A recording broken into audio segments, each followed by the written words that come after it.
పాకిస్తాన్ తన వంకర బుద్ధిని మరోసారి బయటపెట్టింది. కాల్పుల విరమణ ఒప్పందం కుదిరిన కొన్ని గంటల్లోనే ఉల్లంఘనకు పాల్పడింది. అంతర్జాతీయ సరిహద్దు పొడవునా కూడా డ్రోన్లను ప్రయోగించింది. ప్రస్తుతం జమ్మూ కాశ్మీర్లో ఎటువంటి పరిస్థితి ఉందో తెలియజేయడానికి మా ప్రతినిధి రాజు అందుబాటులో ఉన్నారు. రాజు, అక్కడ ఎటువంటి సిచ్యువేషన్ నెలకొంది, డీటెయిల్స్ ఏంటి? శ్రావణి, వాస్తవానికి ఎప్పుడైతే వైపు పాకిస్తాన్ ఇండియాలు ఇద్దరు కూడా నిర్ణయాన్ని తీసుకున్నారు, అంటే కాల్పులకు సంబంధించినటువంటి విరమణ ఉంటుంది. అంతేకాదు 12వ తేదీ అంటే సోమవారం మధ్యాహ్నం 12 గంటలకు మరి ఒకసారి director of general military operations రెండు దేశాలకు సంబంధించి ఇద్దరు కూడా మాట్లాడుకుంటారు. అప్పుడు చర్చలు జరుపుతారు. ఆ తర్వాత మళ్ళీ నిర్ణయం అనేది ఉంటుందనే విషయాన్ని స్పష్టం చేశారు. సో దానికి అనుగుణంగానే అమెరికా ఎంట్రీతో, అంటే భారత్ పాక్ మధ్య నెలకొన్నటువంటి ఈ ఉద్రిక్త పరిస్థితులను పూర్తిగా సద్దుమణిగించేందుకు, యుద్ధ పరిస్థితులను ఆపేందుకు అమెరికా స్వయంగా ట్రంప్, దాంతోపాటు విదేశాంగ కార్యదర్శులందరూ కూడా భారత్ పాకిస్తాన్తో మాట్లాడారు. సో ఇప్పుడు జరుగుతున్నటువంటి పరిస్థితిని ఇక్కడికిక్కడే ఆపాలనే విషయాన్ని కూడా స్పష్టం చేశారు. సో అమెరికా నిర్ణయంతో, అమెరికా చర్చలతో మేము ఆగిపోతున్నామనే విషయాన్ని అటు పాక్, భారత్ కూడా స్పష్టం చేశాయి. అయితే ఈ విషయాన్ని ఒకవైపు సాయంత్రం 5 గంటల నుంచే అమలు చేస్తున్నాము, కాల్పుల విరమణ చేస్తున్నామని చెప్పి ప్రకటించారు. కానీ ఒక్కసారిగా రాత్రి మళ్ళీ కలకలం సృష్టించింది పాక్. చెప్పినటువంటి మాటను కట్టుబడి లేకుండా ఒకవైపు పెద్ద ఎత్తున డ్రోన్లను, ఏదైతే జమ్మూ కాశ్మీర్ రాజధాని శ్రీనగర్తో పాటు మరికొన్ని ప్రాంతాల్లో డ్రోన్లను ప్రయోగించింది.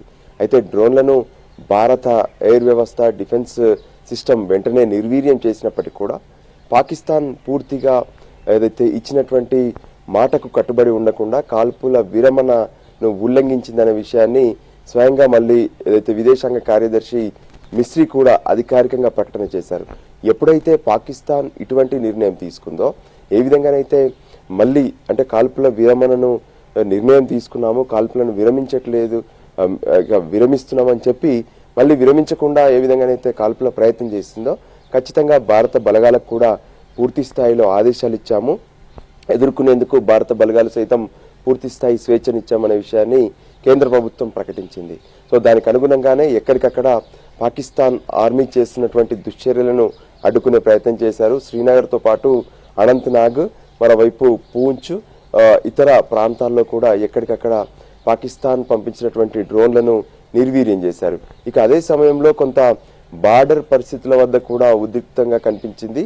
ముఖ్యంగా పూంచ్, రాజౌరితో పాటు ఊరి, మరికొన్ని ప్రాంతాల్లో పాకిస్తాన్కి సంబంధించినటువంటి ఆర్మీ కాల్పులకు తెగబడింది.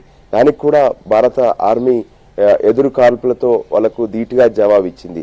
అయితే నిన్న ఏ విధంగానైతే పాకిస్తాన్కు సంబంధించి లాంచింగ్ ప్యాడ్స్ ఉన్నాయో, ఒకవైపు భారత్ను టార్గెట్ చేస్తూ టర్కీ డ్రోన్లను ప్రయోగిస్తున్నారు, మరోవైపు వాళ్ళు మోటారు గ్రెనేడ్స్ ద్వారా జనాలపై దాడులు చేస్తున్నటువంటి పరిస్థితి ఉంది. సో వీటన్నిటినీ ఎక్కడి నుంచి అయితే వాళ్ళు లాంచ్ చేస్తున్నారో అటువంటి ప్రాంతాలను గుర్తించినటువంటి భారత్ లాంచింగ్ ప్యాడ్స్ మొత్తం కూడా ధ్వంసం చేసినట్టుగా తెలుస్తుంది.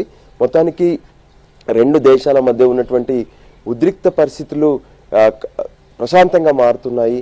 ఇక టెన్షన్ లేదు అంటున్నటువంటి సమయంలో మళ్ళీ పాక్ చేసినటువంటి దుశ్చర్యలు మాత్రం చాలా సీరియస్గా తీసుకుంటుంది భారత్.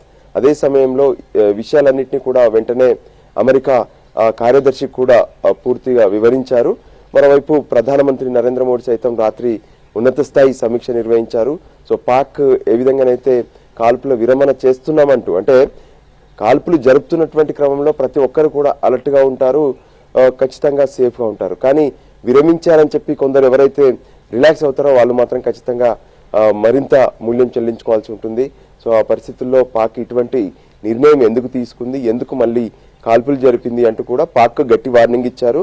ఏదైతే ఆర్మీ చేస్తున్నటువంటి ఈ దుశ్చర్యలను పాక్ కంట్రోల్ చేయకపోతే ఖచ్చితంగా మరింత ధీటుగా జవాబు చెప్పాల్సి ఉంటుందనే విషయాన్ని కూడా భారత్ పాక్ ని హెచ్చరించింది. సో రేపు 12 గంటలకు ఏ విధంగానైతే డీజీఎంఓలు, director of general military operations రెండు దేశాలకు సంబంధించినటువంటి అధికారులు మాట్లాడుకోబోతున్నారు.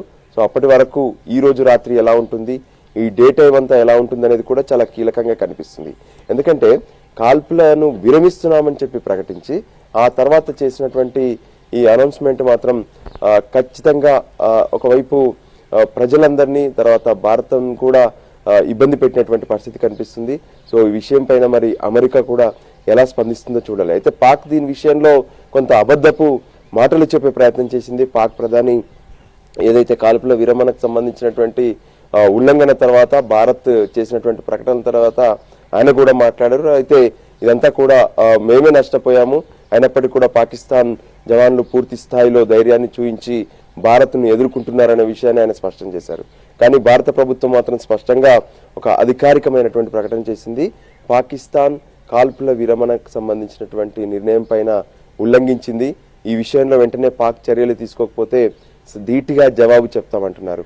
అయితే బార్డర్లో మాత్రం పరిస్థితి ఇంకా ఉద్రిక్తంగానే కనిపిస్తుంది. ఏదైతే తక్కువ రేంజ్ లో ఉన్నటువంటి ప్రాంతాలు పూంచ్ కావచ్చు, రాజౌరి కావచ్చు, ఊరి కావచ్చు, ఈ విధంగా అనంతనాగ్ సంబంధించినటువంటి మరికొన్ని ప్రాంతాల్లో టెన్షన్ పరిస్థితులు కనిపిస్తున్నాయి. దాంతో లక్షలాది మంది ప్రజలంతా కూడా తమ తమ ఇళ్లను ఖాళీ చేసి సురక్షిత ప్రాంతాలకు బయలుదేరారు. ఎవరైతే ఈ ప్రాంతంలో వ్యాపారం కోసం వచ్చినటువంటి వాళ్ళు కావచ్చు, లేదంటే ఇతర పనులు చేసేందుకు వచ్చినటువంటి బీహార్ ప్రాంతానికి సంబంధించినటువంటి ఎవరైతే కార్మికులు కావచ్చు, వాళ్ళందరూ కూడా అరచేతిలో ప్రాణాలు పెట్టుకొని వెళ్లిపోయినటువంటి పరిస్థితి కనిపించింది. రాజు, ఈ సీజ్ ఫైర్ బ్రేక్ ని ఎట్లా చూడాలి? అంటే పాక్ ప్రభుత్వం మాటను పాక్ ఆర్మీ వినట్లేదు అనుకోవాలా? ఈ ఓవరాల్ సిచ్యువేషన్ ని ఎలా అనలైజ్ చేయాలి? నిజంగా అంటే భారత్ లో మనం ఒక వ్యవస్థను చూస్తున్నాము. కేంద్ర ప్రభుత్వము హై లెవెల్ మీటింగ్స్ పెడుతుంది. అక్కడ తీసుకునేటువంటి నిర్ణయాలను రక్షణ శాఖ నుంచి అమలు చేస్తారు. ఎప్పటికప్పుడు రాష్ట్రపతికి కూడా సమాచారం ఇస్తారు. ఆ తర్వాత త్రివిధ దళాలు ఏం చేస్తున్నాయి ఏంటి అనేది కూడా ప్రధానమంత్రి, నిజంగా చెప్పాలంటే ఆపరేషన్ సింధూర్ లాంటి ఒక కీలకమైనటువంటి ఆపరేషన్ సైతం ప్రధానమంత్రి నరేంద్ర మోడీ స్వయంగా పర్యవేక్షించారు. ఇదంతా కూడా ఇక్కడ ఉన్నటువంటి ఒక వ్యవస్థ. కానీ పాకిస్తాన్లో ఉన్నటువంటి వ్యవస్థ అత్యంత దారుణంగా కనిపిస్తుంది.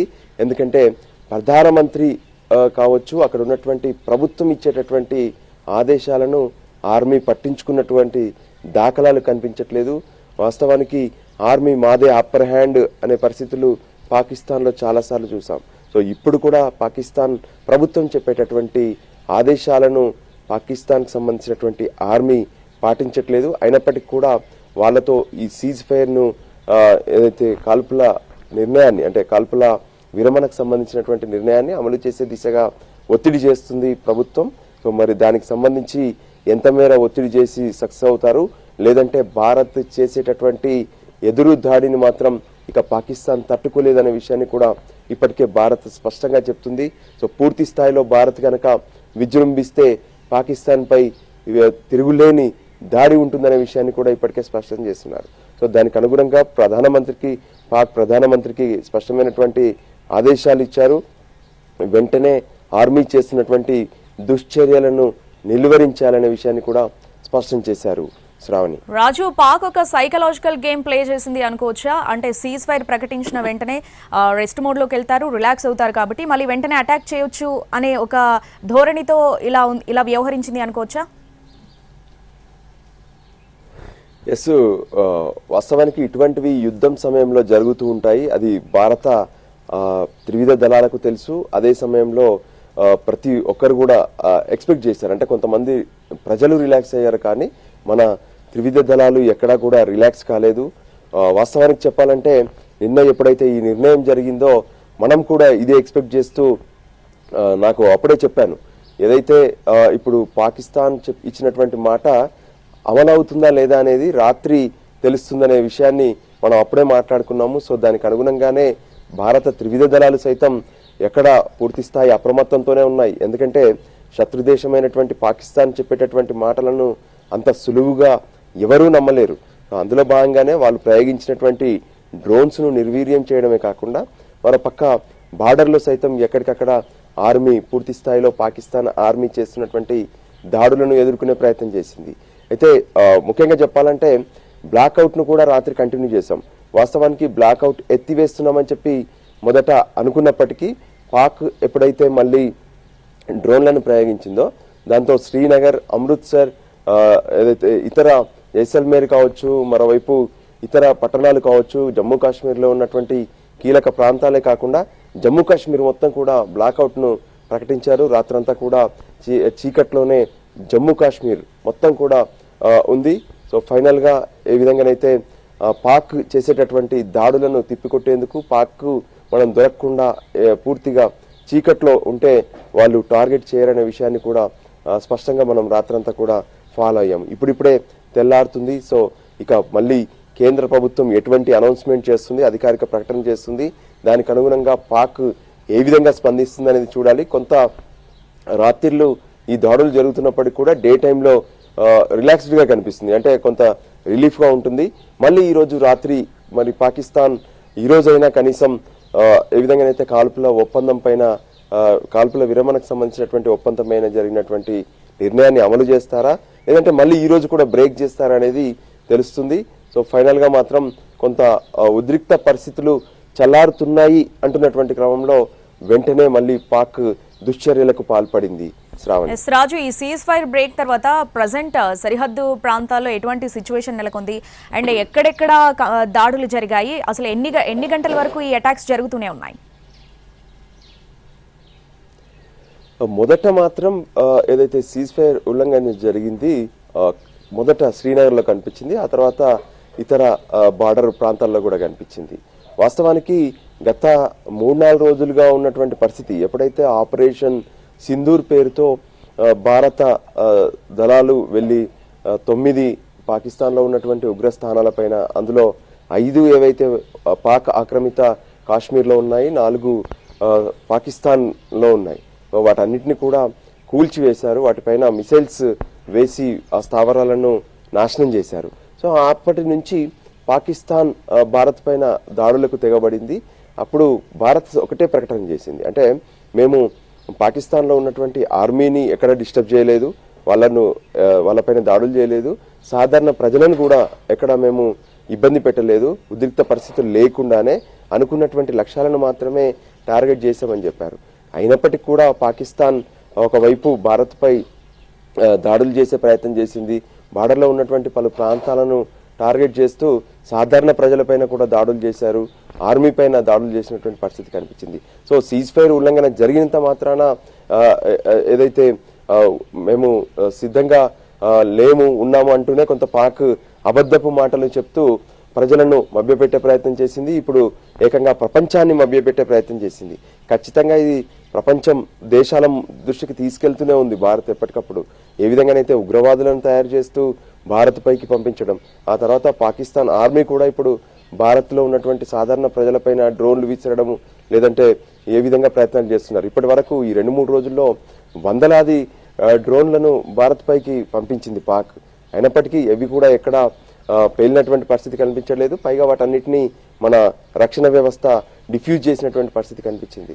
అయితే ఈ 3 రోజుల తర్వాత నిన్న ఎప్పుడైతే కాల్పుల విరమణ అనుకుంటున్నటువంటి సమయంలో కూడా ప్రజలంతా ఏదైతే బార్డర్ నుంచి సేఫ్టీ ప్లేసెస్ కి వెళ్లారు, మరోపక్క ఆర్మీ సైతం పాకిస్తాన్ ఇచ్చినటువంటి మాట మీద నిలబడుతుందా లేదా అనే ఒక అనుమానంతో అప్రమత్తంగానే ఉంది.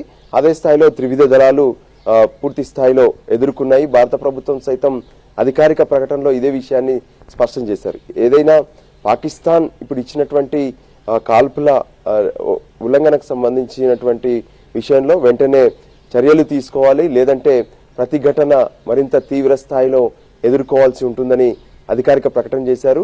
సో దానికి అనుగుణంగానే ఈ రోజైనా కాల్పుల విరమణకు సంబంధించి ఉంటుందా, లేదంటే ఈ రోజు కూడా ఉల్లంఘిస్తారనేది చూడాల్సి ఉంటుంది. Shravani. Right Raju, thanks for the updates.